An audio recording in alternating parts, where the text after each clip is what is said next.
Análises Bíblico-Científicas, capítulo 1, parte 2. Durante sua estadia neste mundo, entre nós, Jesus Cristo em nenhum momento precisou provar sua humanidade. Qualquer um que o contemplava tinha suas convicções. Esse é um homem. Isto é tão verdade que por diversas vezes intentaram contra ele, o desafiaram e por fim o mataram. Ora, quem seria o louco de fazer tais coisas se soubesse que tal pessoa era o Deus verdadeiro? E no decorrer da história, a Igreja também não tem tido muitos problemas em demonstrar a humanidade de Cristo. O maior desafio tem sido crer e demonstrar sua divindade. Por isso me deterei apenas nesse ponto, sua divindade. Me atrevo a dizer, segundo o meu raciocínio, que a divindade de Jesus Cristo é, sem dúvida nenhuma, a doutrina de maior importância à nossa fé cristã, seja ela no aspecto teológico, filosófico, científico e humanístico. Nenhuma outra religião tem doutrina semelhante. Aliás, essa é a principal doutrina que diferencia o cristianismo das demais religiões, inclusive dos segmentos paralelos ao cristianismo ortodoxo. Digo ainda que ela é como uma chave mestra que abre e fecha todas as demais doutrinas da Bíblia Sagrada. A doutrina do pecado, da salvação, do juízo, da trindade divina e todas as demais. Para isso, irei recorrer a alguns trechos das Escrituras, já que aqueles que se opõem a essa doutrina a têm, como já disse, palavra de Deus. Bom, primeiro considere a seguinte brincadeira ou jogo que farei contigo. Imagina que tem um animal escondido em um compartimento e você terá que adivinhar que animal é esse. Após algumas tentativas, você apela às dicas e eu começo. Tem 4 patas. Com essa, você pode excluir alguns animais e incluir outros, mas não é conclusivo, por isso precisa de outras. É muito comum as pessoas o terem nas casas como estimação. Ah, sim. Agora podemos excluir muitos outros e até arriscarmos algum palpite. Pode ser um cachorro, ou um gato, ou até mesmo um coelho, ou outras opções. Mas o mais provável é que seja cão ou gato, pela dica dizer muito comum tê-lo em casa. Logo a próxima dica será conclusiva. Esse animal muitos usam como guardião de seus lares. Bom, agora não restaria dúvida que estamos tratando de um cachorro. Mas não obstante a isso, daremos mais dicas para não restarem dúvidas. Seu som emitido chamamos de latido. É um mamífero, suas patas possuem 5 dedos e todos com unhas. Aqueles que não possuem raças definidas são designados de vira-latas e por aí vai. Ninguém em são juízo arriscaria que estamos falando de outro animal que não seja o cachorro. O mesmo raciocínio aplicamos sobre a Bíblia Sagrada ao estudarmos a natureza de Jesus Cristo. Será que ela dá pista de que esse homem é apenas mais um humano que por aqui viveu? Ou ainda é um homem com características celestiais, mas que, no entanto, não são suficientes para dizermos que é divino? Ou ela nos apresenta características conclusivas que não temos outra opção a não ser declararmos como os apóstolos, porquanto nele habita corporalmente toda a plenitude da divindade. Colossenses capítulo 2, versículo 9. Começamos com as seguintes características: o perdão de pecados. Imagine que eu lhe devo R$100 e um terceiro vem até mim e diz: Osair, a sua dívida está perdoada, não precisa se preocupar, mas em pagar o João, entre aspas. Vá e use seu dinheiro em seu próprio benefício, pois essa dívida está perdoada. É de se esperar que você logo irá se manifestar contrário e dirá: quem é o fulano de tal para perdoar essa dívida? Tu deves para mim e não para este terceiro. Somente eu posso perdoar-lhe, uma vez que tu deves para mim e não para o fulano de tal. Pois bem, analisamos a seguinte passagem de Marcos, capítulo 2, versículo 1 ao 12. Dias depois, entrou Jesus de novo em Cafarnaum, e logo ocorreu que ele estava em casa. Muitos afluíram para ali, tantos que nem mesmo junto à porta eles achavam lugar, e anunciava-lhe a palavra. Alguns foram ter com ele, conduzindo um paralítico, levado por 4 homens.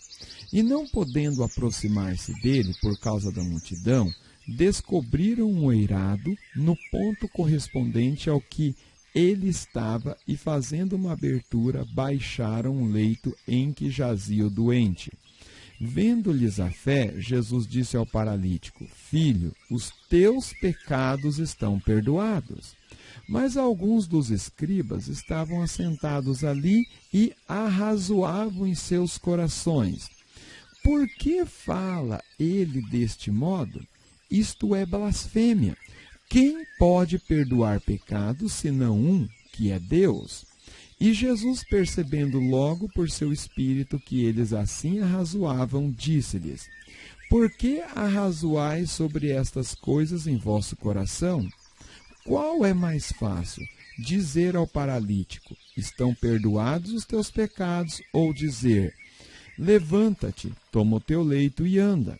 Ora, para que saibais que o Filho do Homem tem sobre a terra a autoridade para perdoar pecados, disse ao paralítico: Eu te mando, levanta-te, toma o teu leito e vai para a tua casa.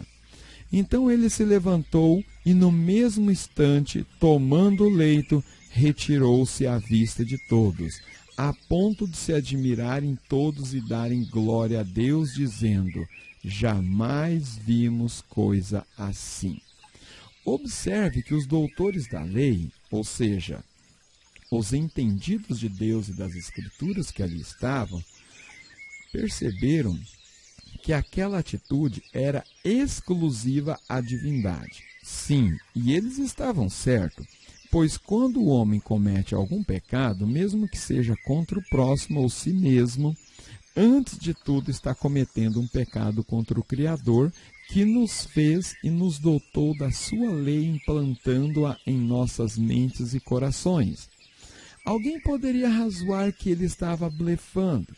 Nada de perdão, eram só palavras ao vento. Mas para que não ficasse nenhuma dúvida, como no nosso jogo de adivinha, ele ainda pergunta: qual seria mais fácil, perdoar pecados ou curar? E demonstrou que sim, ele pode perdoar os pecados dos homens, porque ele é o nosso Deus Criador. Penso ser importante ressaltar que não sou adepto da doutrina unicista, que prega a divindade resumida a uma única pessoa, mas creio na Trindade e elucidarei essa doutrina no capítulo 16. Se alguém objetar que esta é apenas uma situação, digo que não. São inúmeras espalhadas nas Escrituras e veremos mais 2 dicas fortíssimas que não deixará dúvida sobre a natureza de Cristo. Nosso Deus é revelado nas Sagradas Escrituras como um Deus bondoso e que concede os desejos do coração daqueles que estão de acordo com os seus propósitos e desígnios. Entre aspas, confia no Senhor e faze o bem. Habita na terra e alimenta-te da verdade. Agrada-te do Senhor e Ele satisfará os desejos do teu coração. Entrega o teu caminho ao Senhor, confia nele e o mais Ele fará. Salmos 37, versículo 3 ao 5. Entre aspas, se permanecerdes em mim e as minhas palavras permanecerem em vós, pedireis o que quiserdes e vos será feito. Evangelho de São João, capítulo 15, versículo 7. E tudo quanto pedirdes em meu nome, isso farei, a fim de que o Pai seja glorificado no Filho.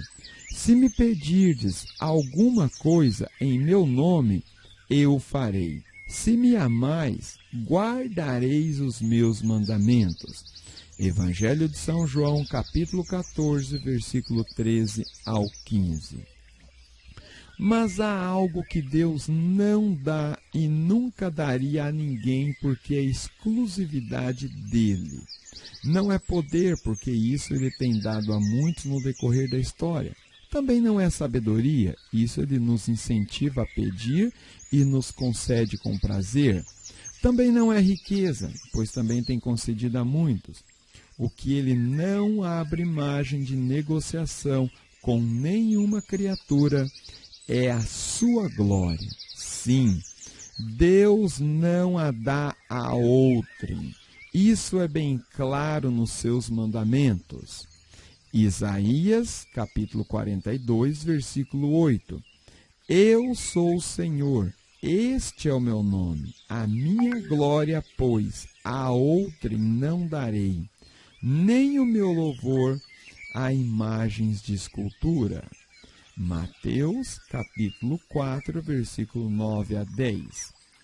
E lhe disse: tudo isto te darei se prostrado me adorares. Então Jesus lhe ordenou: retira-te, Satanás, porque está escrito: ao Senhor teu Deus adorarás e só a ele darás culto.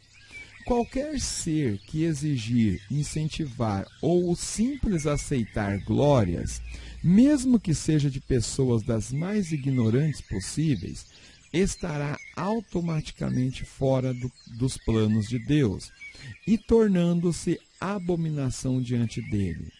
Aqui entre nós, neste mundo, nosso Senhor Jesus Cristo não pediu e muito menos exigiu a adoração dos homens. Isso porque deixou bem claro que seu propósito era glorificar ao Pai e nos deixar o exemplo a seguir. Evangelho de São João, capítulo 17, versículo 4. Eu te glorifiquei na terra, consumando a obra que me confiaste a fazer. No entanto, quando alguém lhe adorava, não repreendia. Vejamos. E perguntavam: onde está o recém-nascido rei dos judeus? Porque vimos a sua estrela no oriente e viemos para adorá-lo. Entrando na casa, viram um menino com Maria, sua mãe.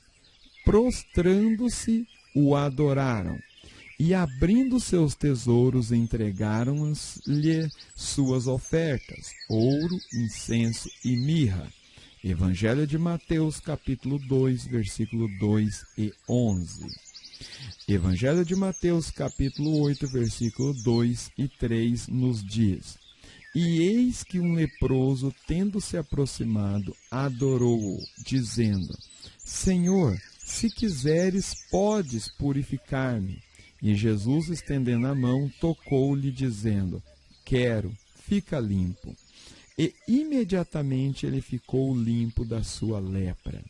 E os que estavam no barco o adoraram, dizendo: verdadeiramente és filho de Deus. Evangelho de Mateus, capítulo 14, versículo 33. E eis que Jesus veio ao encontro delas e disse: salve! E elas, aproximando-se, abraçaram-lhe os pés e o adoraram. Mateus, capítulo 28, versículo 9. Então eles, adorando-o, voltaram para Jerusalém, tomados de grande júbilo. Evangelho de São Lucas, capítulo 24, versículo 52. Além de ser adorada aqui na terra e aceitar esta adoração, no céu é incentivada pelo próprio Pai.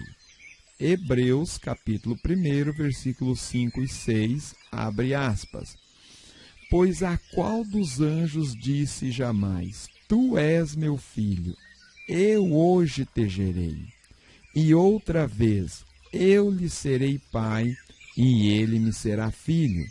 E novamente, ao introduzir o primogênito no mundo, diz: e todos os anjos de Deus o adorem.